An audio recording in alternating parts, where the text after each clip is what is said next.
بسم اللہ الرحمن الرحیم۔ السلام علیکم ناظرین، آپ دیکھ رہے ہیں اردو پوائنٹ اور میں ہوں ابتسام نوید۔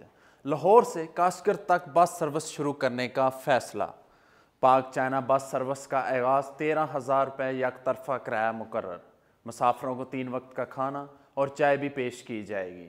جی ناظرین، لاہور سے کاشغر تک بس سروس شروع کرنے کا فیصلہ کیا گیا ہے۔ پاک چائنہ بس سروس کا 13,000 روپے کرایہ مقرر کیا گیا ہے۔ مسافروں کو 3 وقت کا کھانا اور چائے بھی پیش کی جائے گی۔ میڈیا رپورٹس کے مطابق اس میں بتایا گیا کہ سی پیک کے حوالے سے ایک اہم پیش رفت سامنے آئی ہے۔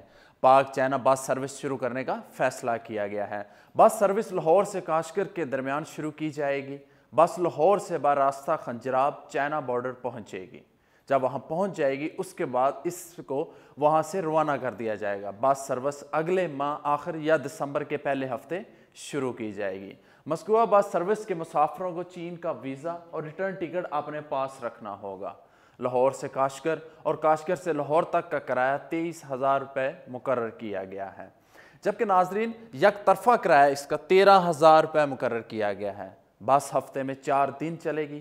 پاک چائنہ بس رات 12 بجے لاہور سے روانہ ہوگی۔ اس کے بعد اسلام آباد، مانسہرہ، بشام اور چلاس سے ہوتی ہوئی رات 8 بجے کے قریب گلگت پہنچے گی۔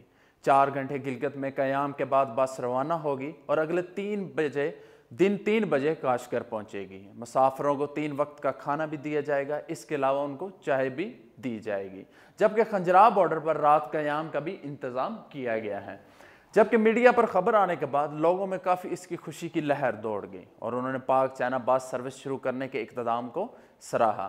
سوشل میڈیا صارفین نے بھی اس فیصلے پر خوشی کا اظہار کیا ہے اور کہا ہے کہ اس طرح کے اقدامات سے پاک چین دوستی کو مزید تقویت ملے گی اور دونوں ممالک کے درمیان رابطے بھی بڑھیں گے، جس سے دونوں ممالک کے لوگ ایک دوسرے کے کلچر سے بھی واقف ہو سکیں گے۔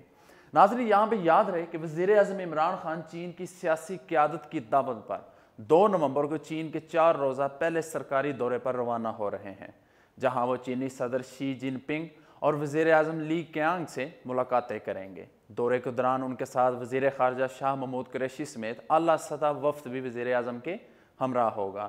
اسی دوران مختلف معاہدوں اور مفاہمت کی یادداشتوں پر دستخط بھی متوقع ہیں۔